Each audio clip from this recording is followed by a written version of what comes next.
Khan sir, बहुत ही अच्छा लगा आपको देख के। आई थिंक मोस्ट पीपल यहाँ पे शायद खान सर को जानते होंगे, जो नहीं जानते होंगे आज आप एक ऐसी हस्ती से कभी नहीं मिले होंगे, क्योंकि लोग आपको टीचर बोलते हैं, लेकिन आपसे बड़ा एंटरटेनर मैंने कोई नहीं देखा सर। नहीं सीरियसली, ये नहीं समझ में आता है कि एजुकेशन इतना इंटरेस्टिंग चीज है, लोग इसको कैसे बोरिंग बना सकते हैं। तो पढ़ाई को इतना इंटरेस्टिंग बना दे कि लोग इसके सिवा कहीं हटना ही नहीं चाहे। हाँ, and before we get into the interview, मतलब मैं आपको बोलूँ इनके वीडियोस बड़े इंटरेस्टिंग होते हैं, वो बात और होती है, but let me show you the master at work. ठीक है, कोई सबसे बोरिंग सब्जेक्ट ले लेते हैं, ठीक है, फिजिक्स, उसमें कोई टॉपिक मैं याद कर रहा हूं अपने आईआईटी के दिन, इलेक्ट्रिक करंट अगर किसी को समझाना है बच्चे को, बिहार में हो, वो कहीं पे भी हो सकता है, और जिसको ज़्यादा नॉलेज नहीं है, इलेक्ट्रिक करंट क्या होता है, कैसे होता है, वोल्टेज वगैरह 3-4 मिनट में अगर समझाना है, तो अगर मैं आपको बोलूँ इलेक्ट्रिक करंट का चैप्टर पढ़ना है, बोलोगे my God such A boring text book. अब हम खान सर को कहते हैं इलेक्ट्रिक करंट। सर देखिए, हम लोग को जो पढ़ाना होता है तो उसमें एक एक्सपेक्ट ये भी होता है कि लड़कों को एग्जाम में पास करके एग्जैक्ट नंबर भी देना है, तो हमें उस एग्जाम के पॉइंट ऑफ व्यू तक पहुंचने में एक अच्छा खासा टाइम लगता है। लेकिन समस्या क्या आ जाती है कि हमारे सामने बच्चा जो पढ़ के आ रहा है, जो गांव से आ रहा है, तो कई ऐसे गवर्नमेंट स्कूल या फिर ऐसे जगहों से वो पढ़ के आ रहा है कि जिसका स्टैंडर्ड एकदम मतलब हम एवरेज से भी नीचे समझ जाते हैं। तो सबसे पहले तो चैलेंज हो जाता है उसको ऊपर लेके आना वहां तक। तो एक इलेक्ट्रिक करंट जैसे आप बोले वहां पे, तो लड़के जब शुरू में आते हैं तो उनको ये नहीं समझ में आता कि एम्पियर क्या चीज़ है, वोल्टेज में अंतर क्या नहीं समझ पाते, तो उनको समझाना काफ़ी चैलेंजिंग हो जाता है। तो वही एक छोटा मोटा कि हम लोग ये समझते कि जब हम लोग पढ़ते थे तो हमारे दोस्त हमें अच्छे से समझा देते थे, और वो देहाती भाषा में समझाते थे, और टीचर लोग एक स्टैंडर्ड फॉलो करने लगते थे। तो हमें ऐसा लगता था कि मेरा दोस्त ही ज़्यादा जानकार है लेकिन ऐसा नहीं है कि टीचर के पास नॉलेज रहता था, बट बताते नहीं थे। तो हम लोग के पास जब लड़के आते हैं इलेक्ट्रिक करंट के लिए, तो उसको क्या समझाएगा आदमी कि एक इलेक्ट्रॉन एक छोटा सा पार्टिकल होता है, वो कितनी ज़्यादा आ रहा है, कितना ज़्यादा आ रहा है, वो संख्या में दिख रहा है, कितनी भीड़ आ रही है, वो भीड़ उसके लिए एम्पियर हो गई, कितनी भीड़ आ रही है, और किस प्रेशर से भीड़ आ रही है वो उसके लिए वोल्टेज हो गया। अगर 220 वोल्ट है तो उसका प्रेशर अलग, 440 है तो उसका प्रेशर अलग। तो जहां भी हम लोग भीड़ से निकलते हैं तो क्या चीज़ होती है, दो ही चीज़ें होती हैं, भीड़ कितनी है और किस स्पीड से निकल रही है। तो जितनी ज़्यादा में भीड़ है वो उसका एम्पियर हो गया, जिस प्रेशर से निकल रही है वो उसके लिए वोल्टेज हो गया, जितना ज़्यादा होगा वो। तो इससे क्या होता है ना कि लड़के को पहले समझ में आता है कि नहीं वो रिलेट कहाँ करना है, फिर धीरे धीरे तो वो चीज़ें उसको एग्जाम तक तो पहुँच ही जाएगा, लेकिन उसको अपने पास हौसला ना खो दे शुरुआत में ही, इसलिए उसके एक फ्रेंड की तरह पढ़ाना जरूरी होता है। ठीक है, यू सॉ और मैंने तो वो वीडियो देखा है आपका इलेक्ट्रिक करंट का, उसमें तो अभी तो आप फिर भी उसमें और भी हैं कि 440 वॉट का झटका लगा तेरे छूने से। वो एक्चुअली गाना था तो हमने उसी पे कोरिलेट कर दिया, क्योंकि लड़के आजकल ना गाना वाना बड़ा सुनते रहते हैं सब आजकल, तो हमें लगा कि यहीं से इन लोगों को, मतलब हम ये नहीं कहते हैं कि तुम अलग से टाइम निकालो, बट जिस चीज़ों को वो देख रहा है, जिसके सराउंडिंग्स में वो रह रहा है, उसमें हर जगह पढ़ाई छुपी हुई है, हम क्यों ना उसको उसी से कोरिलेट कर दें। टंगस्टन का आपने बताया कि लाल हो जाता है, वो 2 लोग लड़ रहे हैं, जरा वो भी बताइए। हाँ, वो जैसे लड़कों सब आते हैं सब, तो उनको ये समझ में नहीं है फिजिक्स ना, एक तो कुछ ऐसे होते हैं दिमाग में लेके चले आते हैं, भैया ये तो मेरे लिए बना ही नहीं है। ऐसा नहीं है, हमारा कोशिश ये रहता है कि एक मजदूर जो है अगर मजदूरी करके आ रहा है, उसने पढ़ाई नहीं किया है, फिर भी उसको अगर क्वांटम फिजिक्स समझा दिया जाए, ये होती है टीचिंग वहाँ पे, ताकि आपका बैकग्राउंड से कोई मतलब नहीं हो, हम जो टॉपिक अभी पढ़ रहे हैं यहाँ तक समझ में आए। टंगस्टन जैसे आप बोले थे यहाँ पे, तो लड़कों लोग को प्रॉब्लम हो रहा था, तो हमने बस उन को यही बताया कि जैसे आप लोगों को गुस्सा लगता है तो अलग अलग तरीके से कोई गुस्सा होता है, कि कोई गुस्सा होगा तो गालियां देने लगता है, कोई 1-2 हाथ लगाने लगता है, कोई सरापने लगता है कि तुम्हारा ये हो जाए वो हो जाए वहां पे। उसी तरह मेटल्स की अलग अलग खासियत होती है। टंगस्टन उसमें है, उसको करंट देंगे तो गुस्से से लाल हो जाएगा, इसलिए हीटर में उसको लगाते हैं, ये सॉरी टंगस्टन देंगे तो चमकने लगता है, इसलिए बल्ब में डाल देते हैं। अलग अलग चीजें होता है, नाइक्रोम होता है, चमक के हीट देने लगता है। तो वही वो जिस चीज को देखा है उस चीज में उसको अच्छे से समझाया जाए। मैंने आज तक ऐसा टीचर नहीं देखा सर, बट जो आप कर रहे हैं, I can't even tell you आप कितनी बड़ी सेवा कर रहे हैं हमारे देश में। जैसे आपने कहा कि एक मजदूर को भी क्वांटम फिजिक्स समझ आ जानी चाहिए, इतना बड़ा सपना लेना ही कि ये पॉसिबल भी है। क्योंकि मैंने तो जहाँ तक देखा एक एलीट क्लास होती है इंडिया में, उसी को इंग्लिश मिलती है, और वो इंग्लिश जिसको मिलती है उसी को एक सर्टन टाइप ऑफ एजुकेशन मिलती है, और फिर वही और आगे बढ़ता जाता है, वही नौकरियाँ ले जाता है, वही टॉप पोजीशंस ले जाता है। आपने उसको तोड़ने की कोशिश किया? हमारे लाइफ का सबसे अच्छा डिसीजन था कि हमने इंग्लिश मीडियम छोड़ के हिंदी मीडियम में आ गए। आपने ये इंग्लिश मेरी मीडियम जिंदगी का सबसे अच्छा डिसीजन था। अगर हम नहीं छोड़े रहते तो कहीं कुछ भी नहीं गए रहते। क्या पढ़ रहे हैं हमें नहीं समझ में। हाँ जरूर है कि इंग्लिश मीडियम में या फिर जो आजकल के स्टैंडर्ड है उसमें हम जितने पैसे खर्च कर रहे हैं, जितना इंफ्रास्ट्रक्चर कर रहे हैं, तो अगर हम हजारों की भीड़ अगर किसी चीज में लगाएंगे तो एक दो तो सफल होके आएंगे ही आएंगे ना। लेकिन एक ये भी तो देखिए हमने कितने उसमें लगाए और कितना आउटकम आया यहाँ पर। तो हिंदी मीडियम के आप स्कूल में, हमारे यहाँ पे एक स्कूल में हम जब पढ़ रहे थे सरकारी स्कूल में, तो ऊपर से टूट के गिर गया था छत थोड़ा सा, तो फूट गया सर यहाँ पे मेरा। अब बताइए वहाँ के लड़का सबको तो पहले दिखना पड़ता है कि मेरा बिल्डिंग कैसा है। तो ये सब भी तो मायने रखता है वहाँ पे। तो ऐसा नहीं है कि उनको जितना हम लोग अगर मोटिवेट करें या अच्छा एक चीज़ और भी है, लोग सफल होने के बाद ना इंग्लिश को ज़्यादा प्रीफर करने लगते हैं। तो ऐसा लगने लगता है कि इंग्लिश ही है बहुत बड़ी भाषा ही है। ऐसा नहीं है, भाषा बाधा नहीं होनी चाहिए, खास करके एजुकेशन में। जी हाँ बिल्कुल। आपका बचपन कैसा था? मैंने सुना है बहुत मतलब पैसे की कमी रही, ये वो, कितनी आपने गरीबी देखी है काफ़ी? मैं जानना चाहता हूँ क्योंकि लोगों को पता लगे कि आपके बैकग्राउंड के लोग भी कितना ऊपर गए हैं, तो इसके लिए ये बताना ज़रूरी है कि आपका बचपन कैसा था। अब गरीबी की हम क्या बोलें, हमने गरीबी को उतने पास से देखा है कि लोग अपनी पत्नी को उतना पास से ना देखे होंगे। लेकिन फिर भी कुछ चीजें थी, दोस्तों ने काफी हेल्प किया। वो अपने पॉकेट खर्च में से कुछ पैसे देते थे ताकि आदमी पढ़ सके यहाँ पे। तो काफी दोस्तों ने भी हेल्प किया यहाँ पर। और धीरे धीरे कुछ टीचर्स भी आए हैं, वो लोग ने भी, पहले कुछ टीचर थे जो मतलब बहुत कम फी में पढ़ाते थे। तो हमें भी ऐसा लगा था कि जैसे हमारे साथ के बहुत सारे लड़के उनको अच्छी कोचिंग्स मिल गई 10th और 11th के बाद, तो उन लोग काफ़ी अच्छे अच्छे जगह पढ़ने लगे। हम लोग उनको देखते थे तो ऐसा लगता था कि ये जगह हमारे लिए नहीं है, एक अलग सी फील आती थी कि ये मेरे लिए नहीं है यहाँ पर। तो फिर जब हम लोग टीचिंग में आए तो हमने सोचा था कि भाई कोई भी गरीब से गरीब लड़का के लिए वो बड़े से बड़ी शिक्षा ग्रहण करने के लिए सपना देख सकता है और उसका सपना पूरा होगा। Very nice. सुना है कि आपके पास एक बार घर जाने के लिए 90 रुपए की टिकट थी, आपके पास थे नहीं 90 रुपए, 40 रुपए थे, तो इसलिए आप जा ही नहीं पाए घर, कुछ ऐसा भी कुछ हुआ था? वो दिन मेरे ज़िंदगी का सबसे मतलब अजीब सा दिन था, क्योंकि हम जब कोचिंग चालू किए तो हम मेरे दादाजी ने हमसे, जब प्रॉब्लम्स इतनी ज़्यादा आने लगी तो दादाजी ने बताया कि देखो सपने तो इंसान के बहुत बड़े होते हैं, सपने कभी मतलब ख्वाहिशें ख़त्म भी नहीं होती हैं, लेकिन कुछ ज़रूरतें होती हैं।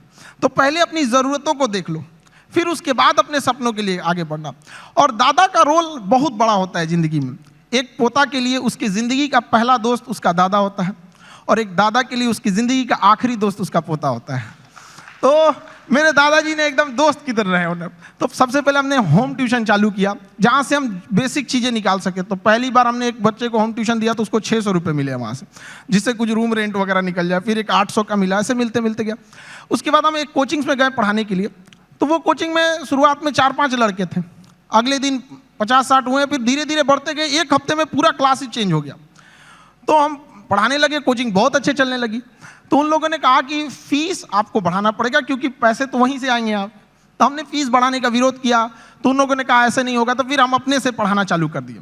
तो हमारी कोचिंग में क्या हुआ कि बम चल गया, बम, एक्चुअल बम वहाँ पे धड़ाधड़ गिरने लगा। हम लोग को दिमाग काम नहीं किया वहाँ पे, और क्या किए, सारी चीज़ें तहस नहस हो गई। अब हमको लगा कि अब घर जाना पड़ेगा, और घर जाने के लिए पैसे 90 रुपये चाहिए होते हैं, हमारे पास वही 40-50 रुपये थे। तो हम कहें कि अब घर भी नहीं लौट सकते, यहीं रुकते हैं, शायद कोई रोक रहा है हमें। वाह।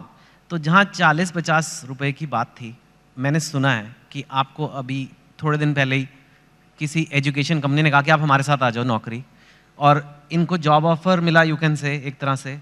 एंड वो जॉब ऑफर था 107 करोड़ रुपए का। तो यू नो व्हेन, एक वो दिन भी आपने देखे हैं जो 40-50 रुपए नहीं है, घर जाने के दुकान बंद करके, और 100, लेकिन स्वैग देखो, आप मना कर दिया। हमने मना कर दिया है, हमको 140 करोड़ नहीं चाहिए। हमें 140 करोड़ में आप पैसे ले सकते हैं, लेकिन जो स्टूडेंट का प्यार होता है वो कभी नहीं खरीद सकते हैं। जिस दिन मेरे इंस्टीट्यूट पे बम चला था, पुलिस बाद में आई थी, अगल बगल जितने लॉज थे, जब लड़कों को पता चला था तो पूरे लड़के छाप लिए थे सबको, और पूरे ऑर्गेनाइज अगल बगल की कोचिंगें डर के मारे बंद हो गई थी। और हमारी कोचिंग बम लगने के बाद भी नेक्स्ट बैच से एज इट इज चली थी, बाकी बच्चे नीचे खड़े थे। ये 107 करोड़ में कोई नहीं खरीद सकता है। और हम जिस जगह से आए हैं, बिहार से, यहाँ का अलग ही एक स्वैग है। वो तो मुझे पता है। हाँ। हम लोग उसका अलग स्वैग है। हमारे यहाँ किसी का दिल टूटता है तो वो मजनू नहीं बल्कि माझी बन के पहाड़ तोड़ देता है। अरे बाप, हमारे यहाँ उगते, हर जगह उगते सूरज की पूजा की जाती है, हमारे यहाँ डूबते सूरज को भी पूजा किया जाता है। हमारे यहाँ युद्ध से पहले बुद्ध पढ़ा दिया जाता है। तो हम उस जगह से आए जहाँ पे किसी को, अगर किसी को ऐसा लगेगा कि उसको दबा के उसको रास्ते से हटाया जा सकता है तो नहीं हो सकता वो। अरे वाह। लेकिन अभी ये ऐसा फील्ड बन गया है, कोचिंग, एजुकेशन वगैरह, जहाँ लोग बहुत, आपकी बात अलग है, लेकिन लोग बहुत पैसे बना रहे हैं। लाइक ऐसे खबरों में तो आ रहा है बहुत करोड़ों में। हमने यूपीएससी जो चालू किया, पैसा आपको मोटिवेट नहीं करता? नहीं, पैसे हमारा एक अलग सपना है। अब किसी को बोलते हैं तो उसको अजीब सा लगता है। जैसे कोई घर है, अगर वो सड़क से ज़्यादा नीचे धंस गया तो एक टेक्नोलॉजी आ गई है, जैक लगा के उसे उठा देते थे। तो हमें ऐसा लगता है ना कि हमारे इंडिया में भी ना एजुकेशन सिस्टम इतना महंगा हो गया है कि जिन लोगों के पास पैसे नहीं थे वो अपने आप को दबा हुआ महसूस करते हैं। तो हमने इंडिया के सबसे बेस्ट टीचरों के साथ अपने साथ जोड़े, और उन लोगों को भी धन्यवाद देते हैं जो जुड़े।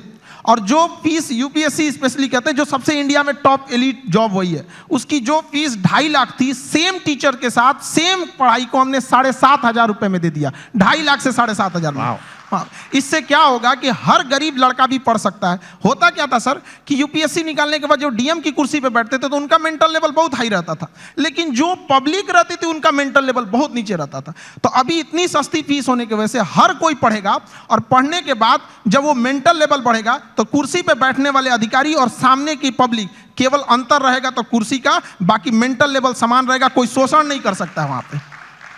Very nice. मैं आपसे पूछना चाहूँगा, इनफैक्ट यूथ जो है आज, भारत का यूथ है, कोई एवरेज लड़का है, लड़की है, चाहे बिहार में है, चाहे असम में है, तमिलनाडु में, कहीं भी हो सकती है, वो लाइफ में आगे बढ़ना चाहते हैं, ठीक है, और पढ़ाई एक जरिया है, पर आप उन्हें ओवरऑल क्या मैसेज दोगे? क्या करना चाहिए इंडिया के यूथ को जो लाइफ में अपने आप को ऊपर जाना चाहता है, स्पेशली जो हो सकता है हिंदी बोलने वाले बैकग्राउंड से हो, हिंदी मीडियम से हो, ब्लू कॉलर से वाइट कॉलर जाना है, अपनी औकात पार करनी है, जो आपने इतनी ऐसे पार किया कि मतलब 107 करोड़ हो गए नहीं चाहिए, मतलब दैट लेवल तक डेफिनेटली आपके पास लेसन्स हैं बच्चों को देने के लिए, उनको आप क्या बोलोगे? देखिए, आजकल के लड़कों के पास ना डिस्ट्रैक्शन बहुत ज़्यादा हो गया है। वो मोबाइल में घुस रहे हैं तो उधर ही घुसते रह जा रहे हैं, पढ़ रहे हैं, ऊपर से एक नोटिफिकेशन आया व्हाट्सएप, उस पर कोई लिंक खुला, उधर ही के उधर ही रह जा रहे हैं। तो पहली बात कि लड़कों को अपने आप में एकदम श्योर रहना चाहिए कि अगर हमें डिस्ट्रैक्शन से बचना है मोबाइल, तो उसका डिसाइड करो कि भाई हमें अगर 2 घंटे चलाना है तो चलाओ, लेकिन एक फिक्स फ्रेम होना चाहिए कि 2 से 4 चलाएंगे, उसके बाद किसी का कॉल आएगा नहीं उठाएंगे, चाहे कोई भी हो, तो उस टाइम फ्रेम के बाद उनको नहीं होना चाहिए। दूसरा, आजकल और भी कई प्रॉब्लम, लड़कों के अंदर में आइडियाज बहुत है, मुझे ये करना है, सपने बहुत, एम्बिशन, एग्जीक्यूशन नहीं। अरे भैया करो ना, जब करना है तो चालू करो उसको। यहाँ पे तो टाइम टेबल बनाएगा, जिस दिन टेंशन में आएगा ना, टाइम टेबल बनाया, आज हमको पढ़ना है, और रे को साफ करेगा, किताब वगैरह उसमें अच्छे से रखेगा, 2 दिन फॉलो करेगा, उसके 15 दिन बाद कहेगा तरीका, फिर बनाते हैं टाइम टेबल, वो गड़बड़ हो गया था, अब थोड़ा सा अच्छा वाला बनाना है। तो ऐसा नहीं करना चाहिए। सारे लड़कों को अपना स्ट्रेंथ भी देखना चाहिए। अगर सब लड़के एक जैसे नहीं होते हैं, जिस चीज के लायक हैं उसमें तैयारी करना चाहिए। शुरुआत में कहीं पे भी पहले अपना एक गोल सेट कर लेना चाहिए कि हमारी यहाँ से जरूरतें पूरी हो जाएंगी, अब इसके बाद हमें अपनी ख्वाहिशें पूरी करनी है शुरुआत से। अब जैसे गरीब के घर का लड़का उसकी रिस्पॉन्सिबिलिटी के चक्कर में अपने स्किल को मार देता है। एक गांव का लड़का है, इतना बेहतरीन डिजाइन बनाया, आर्ट बनाया, पेंटिंग, लेकिन वो क्या कर सकता है गांव का लड़का? उसके यहाँ घर वाले कहेंगे कौन सी पेंटिंग बना रहा है? तो वो ऐसा नहीं है कि स्किल्ड हर जगह। तो लड़कों को भी पहले एक जगह सेटल हो जाना चाहिए यहाँ पे, उसके बाद पूरी उम्र बची है अपने स्किल को निखारने के लिए। जी हाँ, वेरी नाइस, वेरी नाइस। आपके जो वीडियोस है मैंने देखा है, आप खुद काफ़ी आपको पढ़ना पड़ेगा। आपके जो वीडियो जैसे फिजिक्स, तो मैंने एक एग्जाम्पल दिया, आपने फॉरेन अफेयर्स पे वीडियो बनाए हैं, इजराइल पैलेस्टाइन पे, रशिया यूक्रेन पे, इंडिया पाकिस्तान, उस पर तो कंट्रोवर्सी भी होती है, और कॉन्स्टिट्यूशन ऑफ इंडिया पे, कोई टॉपिक ले लो, और इतना आप पढ़ाई खुद करते हो। और जहाँ तक मैंने सुना है, अब आप तो one of India's top teacher हो, लेकिन आप खुद क्लास में कोई अव्वल स्टूडेंट, मतलब 37th आउट ऑफ 40th आए थे आप। हम 40 लड़कों के क्लास में 37 आए थे। मेरे टीचर परेशान रहते थे कि मेरे स्कूल पे ये धब्बा बन जाएगा। हम उनसे कहें कि सर क्यों परेशान है, चांद फेमस है अपने धब्बा के लिए, लेकिन वो मानते नहीं थे। वो ऐसा नहीं कि केवल यहाँ शुरू में, बाद में भी ऐसे ही रहे।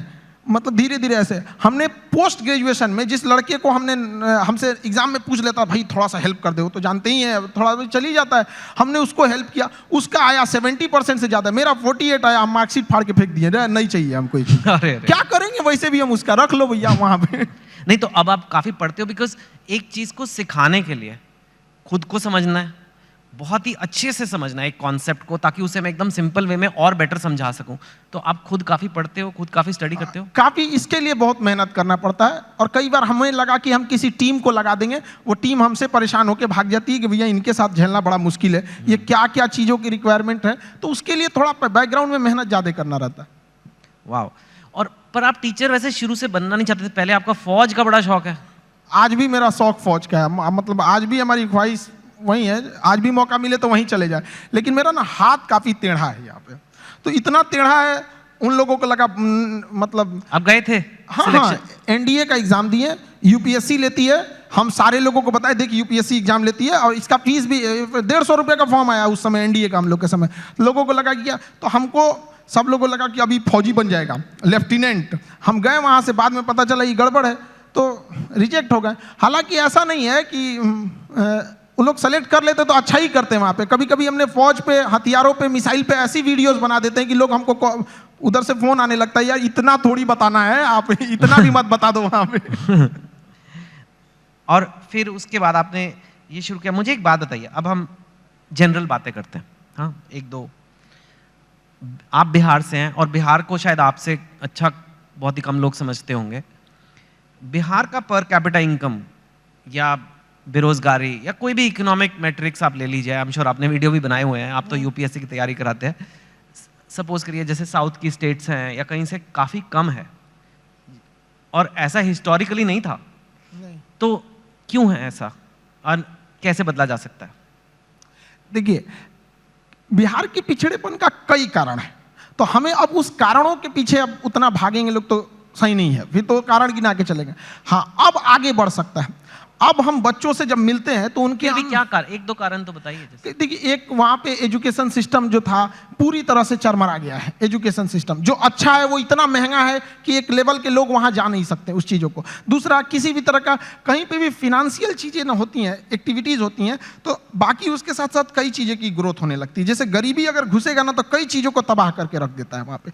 तो पॉपुलेशन ज़्यादा होने की वजह से गरीबी ज़्यादा हो गया, इंडस्ट्रियलाइजेशन हुआ नहीं, फ्रेड रूल ला दिया गया ताकि यहाँ से मिनरल्स वगैरह, उस समय झारखंड साथ में था भी, तो यहाँ से मिनरल्स बाहर जाते थे तो उस पर गवर्नमेंट सब्सिडी दे देती थी, जिस वजह से इंडस्ट्रीज को लगा कि क्या जरूरत है यहाँ इस्टेब्लिश करने में। नेचुरल प्रॉब्लम्स भी है, बाढ़ वगैरह की, तो कई कारणों से बिहार काफ़ी पीछे रह गया। लेकिन अभी का क्या है कि एजुकेशन ही एक ऐसा रास्ता है, एक ऐसा हथियार है एजुकेशन, जो किसी मेटल डिटेक्टर में भी नहीं पकड़ा जाता है। लेकिन इसकी एक ही खराबी है कि ये काफ़ी लॉन्ग टाइम समय लेता है। चावल की खेती 1 साल में रिजल्ट दे देता है, शीशम सागवान लगाइएगा 15 साल में हो जाएगा। एजुकेशन आपको 20-25 साल लेगा, लेकिन एक ऐसा इन्वेस्ट है जो जिंदगी भर आपको रिटर्न देते रहेगा यहाँ पे। तो एजुकेशन से ही किसी चीज को बदला जा सकता है, और आजकल के यूथ में वो चीज आ गया है।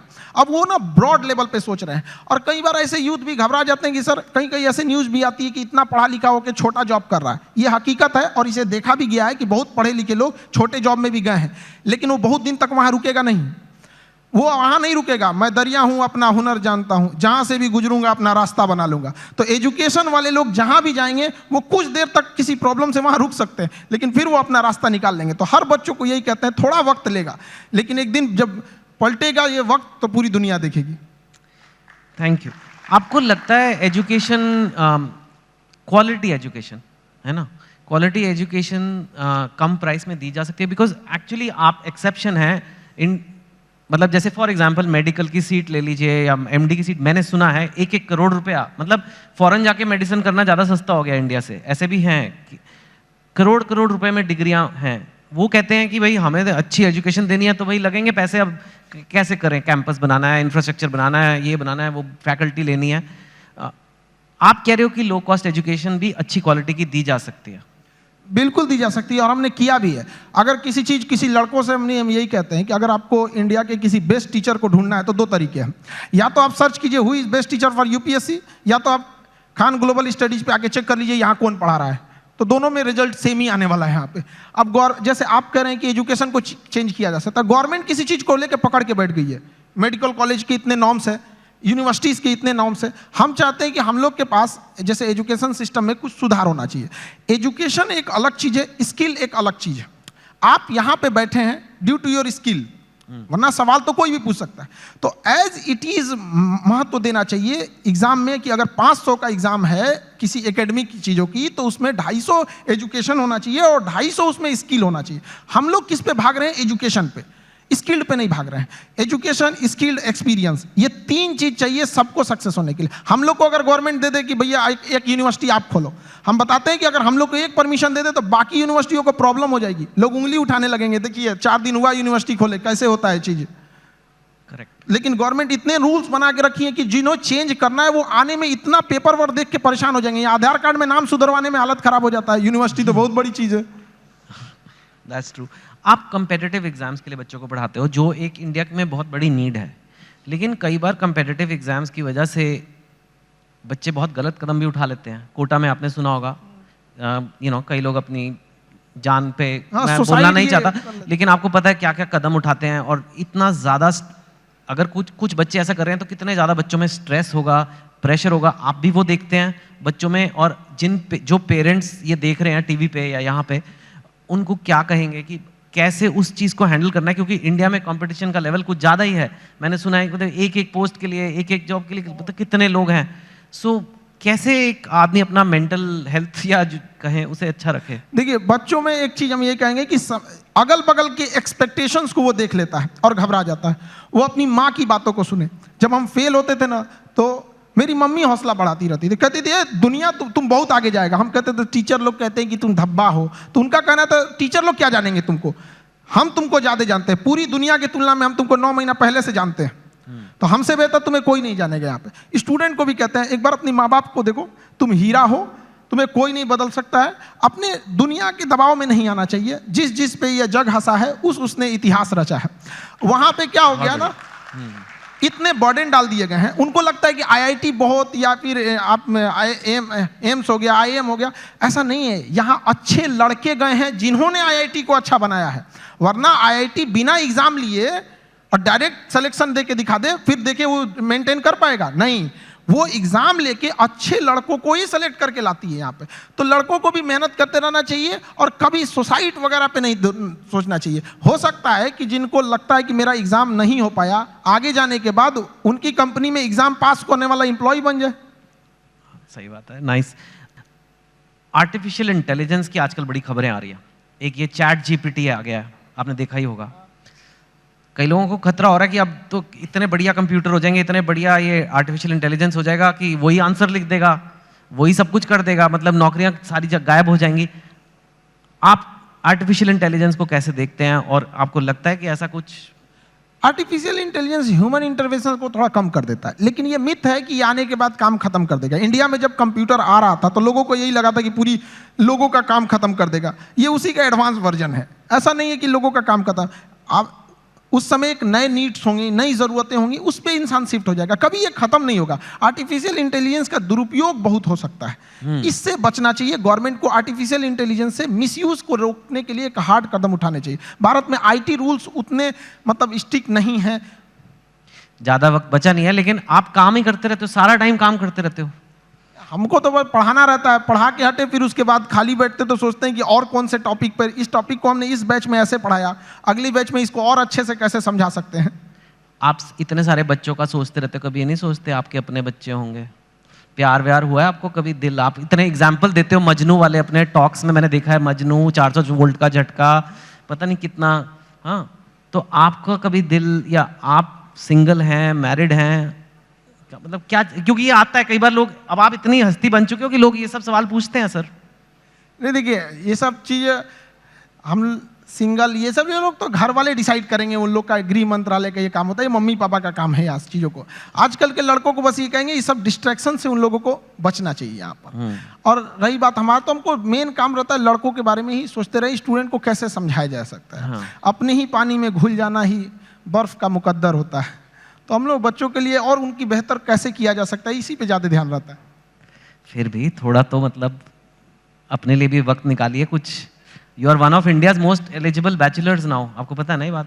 वक्त मिलेगा तो वक्त निकाल लेंगे। हाँ, तो ठीक है। नहीं वो तो खैर मस्ती पूछ रहा। और जाते जाते बस यही कि काफ़ी हमारे पास वक्त नहीं उतना, कई बार कंट्रोवर्सीज हुई हैं आपके वीडियोस पे, आपके कंटेंट पे, आपके नाम पे, आपका नाम असली क्या है, कुछ ऐसे ये सब। And I don't want you to answer each of them. आप उनको कैसे देखते हो? हम कंट्रोवर्सी वाले लोग को देखते हैं, बिना मतलब की चीज़ों को इंटरफेयर करने, वो जिस लेवल पे हम लोग बताते हैं उस लेवल पे जाने के बाद किसी को कंट्रोवर्सी करने की जरूरत ही नहीं पड़ेगी। हम लोग टीचर हैं, हम लोग बीच का रास्ता नहीं, जो सही है उसको सही बोलेंगे, गलत है उसको गलत बोलेंगे। अगर कोई गलत है तो उसको पूरा बता देंगे कि देखो ये चीज़ें गलत है, और सही है तो उसको पूरा बताएंगे कि ये सही है। अब इंसान वन साइडेड होता है, वो सोचता है कि हम भी उधर ही साइड में चले जाए, ऐसा नहीं हो सकता है। ठीक है खान सर, बढ़िया काम कर रहे हो, करते रहिए। धन्यवाद। Thank you so much. Thank you.